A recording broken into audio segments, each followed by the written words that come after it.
हर अम्र हर fail जो कुछ होता है अल्लाह ही की तरफ से होता है। अल्लाह के हुक्म के बगैर तुम ना कोई नेकी कर सकते हो और ना ही खताओं से बच सकते हो।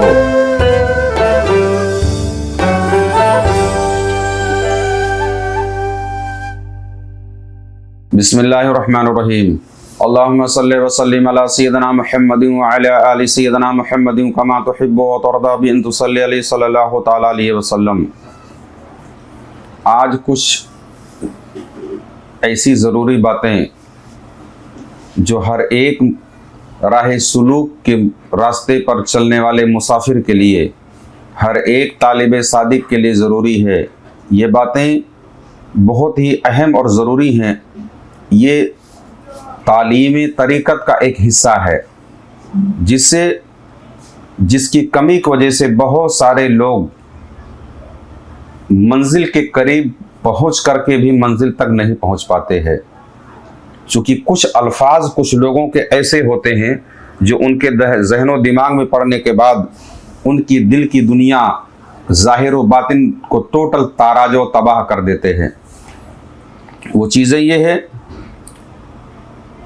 कि उमूमी तौर पर देखा गया है कि जो किसी भी एक पीर से कई मुरीदीन होते हैं, जब ऐसे मुरीद मिले जिनके आमाल मुख्तलिफ हों, यानी दो पीर भाई जैसे एक शेख के पास कई मुरीद होते हैं, तो हर एक की तालीम, हर एक की तरबियत, हर एक की रियाजत, हर एक का मुजाहिदा, हर एक के लिए अज़कार अलग अलग होते हैं। शेख जो है सब एक, हर एक को एक ही जिक्र एक ही तरीके पे लेके नहीं चलता है, क्योंकि हर एक की तबीयत, हर एक का मिजाज, हर एक की ज़मीर, हर एक की खमीर एक जैसी नहीं होती है। तो शेख की ये अहलियत होती है कि जो जिसका अहल हो उसका वही अमल वो देता है, वही रियाजत तो करवाता है। मगर ये एक बड़ी बला फैली हुई है राह सुलूक पे चलने वालों के लिए कि जब एक दूसरे से मिलते हैं तो पूछते हैं कि पीर साहब ने तुमको क्या पढ़ने के लिए दिया है, दूसरा पूछेगा कि तुमको क्या दिया है।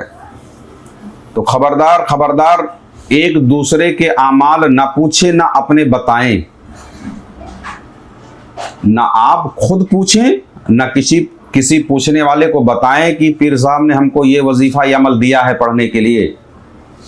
उसमें खराबी क्या पैदा होगी हम आगे आपको बता रहे। यानी किसी सूरत में ना पूछे कि आपको पीर साहब ने क्या दिया। ये तो रही आपस के पीर भाइयों की। दिगर मशारिफ, अगर कोई कदरिया से ताल्लुक रखता है, चिश्तिया से ताल्लुक रखते हैं, सोहरवर से है, नक्शबंद है, सबके तालीमात अब अलग अलग हैं। तो ये तो जब एक ही खानकाह के परवरिश पाने वाले मुरीदीन के लिए हुक्म है, तो दूसरों से कैसे पूछना मुनासिब रहेगा कि आपको आपके पीर ने क्या दिया है, या आप क्या करते हो, या हमको ये दिया है। ये बिल्कुल नहीं बताना चाहिए, ना पूछना चाहिए। एक दूसरे के बारे में जो आमाल हैं वो जो दिए गए हैं, इसको ना पूछें और ना बताएं, ना जानकारी दें और ना जानकारी लें। वजह यह है कि गालिब गुमान है कि दिलों में इनकार की आदत की वजह से, वजह उसकी यह है कि दिलों के अंदर इनकार की आदत की वजह से अपने अपने पीरों से बदजन होने का अंदेशा है, पूरा पूरा खतरा मौजूद है। यानी इससे अपने शेख के अंदर कमी नजर आनी शुरू हो सकती है। कमी नजर आने का खास खतरा मौजूद है, और अपने शेख के अंदर ही कमी नजर आने लगी तो ये ना तलाफी नुकसान है। ये ऐसा नुकसान है कि जिसकी तलाफी ही नहीं की जा सकती, जिसकी भरपाई ही नहीं की जा सकती है।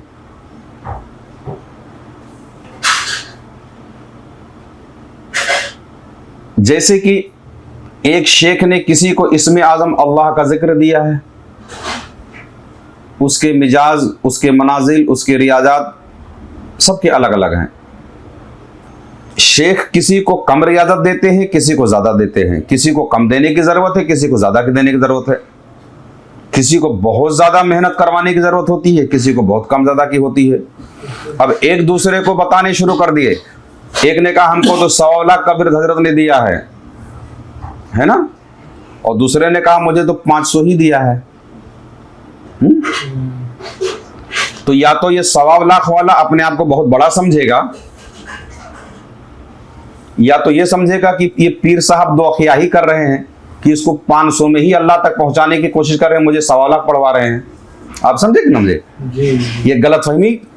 इसीलिए किसको क्या दिया है, बकरी के पीठ पर उनको क्या लादा है और खच्चर के पीठ पे क्या लादा है, घोड़े के पुष्प पर उन्होंने क्या दिया है और मुर्गी के पुष्प पर क्या उन्होंने दिया है, वो शेख बराबर समझते हैं कि तुम्हारा ज़र्फ मुर्गी वाला है कि बकरी वाला है कि खच्चर वाला है कि घोड़े वाला है कि ऊंट वाला है। जिसका जैसा ज़र्फ होता है शेख उसके अमाल भी उसी के ज़र्फ और उसकी ज़मीर के एतबार से देते हैं। अब बताना शुरू कर दिए तो मामला ये शुरू हो जाएगा। इस तरह की गलतफहमियां, ये तो आपस के पीर भाइयों के बात। अब आगे सुनिए। हजरत अबू बकर कहती रहमतुल्लाह ताला अलैह, जो अबू उस्मान हैरी रहमतुल्लाह ताला अलैह के मुरीद हैं, उनके मुरीदिन में से है। इनकी मुलाकात बगदाद के कुछ मशाइखिन में से, बगदाद के मशाइखिन में से किसी एक पीर साहब से हुई। पीर साहब से मिलने के बाद पीर साहब ने पूछा कि तुम्हारे पीर ने, यानी इनसे जो पीर साहब मिले उन्होंने पूछा कि तुम्हारे पीर साहब ने तुमको क्या बताया हुआ है, उनकी क्या तालीम आपको है। तो इन्होंने जवाब दिया कि मेरे पीर साहब ने इबादत करना और गुनाह को जुर्म जानना ये बताया हुआ है। इबादत करो और गुनाह को जुर्म जानो, यानी इबादत को खैर, इबादत करो ये खैर है और गुनाह से दूर रहो ये जुर्म है। तो पीर साहब ने जवाब दिया कि तुम्हारे पीर ने तुम्हें एक पोशीदा गुरूर दिया है, एक छुपा हुआ तकब्बुर के अंदर तुमको मुब्तला कर दिया है आपके पीर साहब ने। क्यों? वो इसलिए कि तसव्वुफ और तरीकत के अंदर, तसव्वुफ और तौहीद में हर अम्र, हर फेल जो कुछ होता है अल्लाह ही की तरफ से होता है। अल्लाह के हुक्म के बगैर तुम ना कोई नेकी कर सकते हो और ना ही खताओं से बच सकते हो। इसीलिए तौहीद और तसव्वुफ के रोशनी में आपके पीर ने आपके अंदर वो पोशीदा गुरूर और तकब्बुर पैदा कर दिया है कि तुम नेकी भी तुम ही करते हो और गुनाहों से बचने की ताकत भी तुम्हारे अंदर मौजूद है। बराबर है? यानी आपके इस अमल से यह साबित होता है कि तुम दोनों चीज करने पर कुदरत रखते हो, जबकि तौहीद और तसव्वुफ के अंदर ऐसी चीजें नहीं हैं कि अल्लाह तबारक व तआला अगर ना चाहे तो आप एक सांस भी नहीं ले सकते हो, मगर यहां तो आप नेकी करने की कुदरत और बुराई से बचने की ताकत दोनों आपके अंदर मौजूद है। तो एक तरह की ये गुरूर और तकब्बुर है। यानी हकीकत ये है, फरमाया कि हर चंद इस बुजुर्ग ने अफ़आल को अपनी तरफ से समझा, यानी तुमको जो कुछ, यानी ये जो पीर साहब थे इन्होंने ये जो अफ़आल तुम कर रहे हो, नेकी खैर या शर जो कुछ भी कर रहे हो, ये अपने तरफ से आप साबित करो कि मैं ही उसका वो करने पे कुदरत रखता हूं। तो ये बताने के एतबार से तो साबित ये होता है कि इन्होंने इसको ऐब समझा, और है भी हकीकत यही कि ना तो हम एक, अगर अल्लाह तबारक व तआला तौफीक ना बख्शे तो हम कोई नेकी ना कर सकते हैं, और अगर अल्लाह हमें बचाए ना तो हम खताओं से बच भी नहीं सकते हैं। ना हम नेकी करने पर कुदरत रखते हैं और ना खताओं से, अल्लाह ही बचाता है हमको तो हम बच पाते हैं। मायूब समझा, मगर ये हाल, ये ख्याल हर मुरीद के लिए मुनासिब तो नहीं होता। यानी ये बातें, ये इतनी गहरी राज की बातें हर मुरीद के लिए है क्या? कतई नहीं है। यानी ये कैफियत और हाल हर मुरीद का तो नहीं हो सकता। ऐसी सूरत में खुदा न खास्ता इसके दिल में इनकार आया। अब अगर इन्होंने जो सुना इस पीर साहब की बात और अपने पीर के ताल्लुक से उनको ये दिल में ख्याल उधरता कि मेरे पीर ने तो हमको तकब्बुर में मुब्तला कर रखा है, इनकार आया कि नहीं आया? अगर ये ख्याल गुजरा तो इनके लिए तबाही और राह तरीक़त से मरदूद हो जाना इनका मुकद्दर हुआ ना हुआ। तो इसलिए कि हर वो कैफियत, हर वो सूरत जो किसी भी एतबार से शेख के ताल्लुक से बदगुमानी या बदजहनी पैदा होने का सबब बने, उस सबब से ही आपको दूर रहना है। इसलिए कि पीर किसको क्या देता है वो उसके मुनासिब हाल जान करके। हाजिक तबीब जो होता है, हकीम हाजिक जिसको कहते हैं, हर मरीज का बीमारी और मिजाज की रियायत करते हुए, हर मरीज की मिजाज और बीमारी की रियायत करते हुए इलाज करता है। बात समझ में आ रही है? यानी जो हकीम हाजिक होगा वो आपका मिजाज क्या है, सफरा है, सौदा है, बलगम है, कौन से मिजाज के आप हो और बीमारी क्या है, उसका ख्याल रखते हुए इलाज करता है। खास तौर पर किसी पर गर्मी और सफरा का अगर गलबा हो, किसी पर गर्मी और सफरा का अगर गलबा हो तो उसे मिश्री का शरबत देता है। और अगर किसी को हैजा का बुखार अगर आ गया हो तो उसको फाका कशी करवाता है। बात समझ आ रही है? अब अगर फाका कशी करने वाला मरीज हकीम से ये पूछे कि ये कैसा जालिम हकीम है कि तुझे तो शरबत पिला रहा है और जो मैं पहले से खा पी रहा था हमको सब बंद करवा दिया है, बराबर है? तो हकीम बराबर जानता है कि मुझे किसका मैदा साफ करना है और किसके मैदे के अंदर हमें तरी वाली चीज देनी है जिससे रतूबत से उसकी खुश्की और गर्मी गायब हो जाए। बात समझ आ रही? तो वैसी एक पीर कामिल, इसी तरह मशाइखीन भी मुरीदीन के हालात के मुनासिब मुजाहिदात को तालीम करते हैं। इसी तरह जैसे कि एक हकीम किसी को खाना बंद करवा रहा है और किसी को शरबत पिला रहा है, इसी तरह जो मशाइखीन होते हैं वो मुरीदीन के हालात के मुताबिक, उनके जिस हालात पे बंदा बच्चा गुजर रहा है, मुजाहिदात की तालीम करते हैं। किसी को सख्त मुजाहिदात देते हैं और किसी को आसान मुजाहिदात देते हैं। बात समझ में आ रही?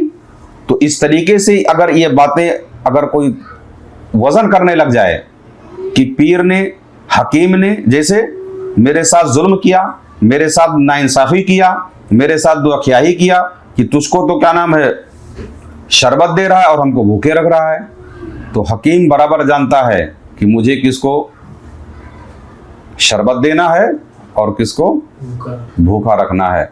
जिसके लिए भूखा रखना जरूरी है उसको भूखा रखता है और जिसके लिए शरबत देना जरूरी है उसको शरबत देता है। ये हाल है, यही हाल है पीराने तरीकत का कि किस तालिब का, किस सादिक की कैफियत क्या है, उसको पढ़ाना है कि नहीं पढ़ाना है, कब क्या कराना है, उसके मिजाज, उसके ज़मीर, उसकी खमीर को जांच करते हुए फिर उसको आमाल देता है। तो खबरदार एक दूसरे के आमाल जानने की कोशिश बिल्कुल ना करें। और आमाल जानना तो छोड़ो, अब तो लोग चुगलखोरी, गीबत, ऐबज़ोई तलाशना शुरू कर देते हैं खानकाहों में बैठे बैठे। ये तो उससे भी बदतरीन है। जब एक दूसरे के आमाल जानने की कोशिश नहीं करना चाहिए तो चे जाए इस तरह की बातें जाने, ऐब पोशी, एक दूसरे के ऐब जानने की कोशिश करना, एक दूसरे के ऐब को जाहिर करना, ये कहाँ दुरुस्त हो सकता है? जब एक दूसरे के औरादो वज़ाइफ जानने की इजाजत नहीं होती है, इसमें भी आपकी इरादत कमजोर पड़ सकती है शेख के लिए, है ना? ये गुमान आ सकता है। बिल्कुल 100%। आप समझे कि ना समझे? तो और दिगर सूरतें, एक बात याद रखें, एक पीर 1000 मुरीद रख सकता है मगर एक मुरीद एक से ज्यादा पीर नहीं रख सकता है। एक बाप 10 बच्चे पाल सकता है मगर 10 बच्चे मिलकर एक बाप नहीं पाल पाते। देख रहे कि नहीं देख रहे हैं? एक पीर 1000 मुरीदों को संभालने की सलाहियत रखता है, मगर 1000 मुरीद भी एक पीर को संभालने की सलाहियत नहीं रखते। ऐसे ही जैसे कि एक बाप की 10 औलादें हैं, वो 10 औलादों को उनकी किफालत करने की सलाहियत रखता है, मगर 10 औलाद मिलकर के एक अपनी माँ या बाप को संभालने की सलाहियत नहीं रखते। होंगे कुछ खुशनसीब। इसी तरह तो कोई ऐसी वजह ना बने जिसमें आपकी इरादत में कमी वाक़ हो। अल्लाह तबारक व तआला हर तरह की बुराई बीमारी से महफूज फरमाए और हम सब के नुफूस को अपने हबीब सल्लल्लाहु तआला अलैहि वसल्लम के तुफ़ैल उसकी रज़ालत से हम सब पाक फरमाए। आमीन सुम्मा आमीन बिरहमतिका या अरहमर राहिमीन। अगर आप भी कुछ रूहानी खिदमत करना चाहते हैं तो इस चैनल को सब्सक्राइब करें और इसका लिंक भी शेयर करें।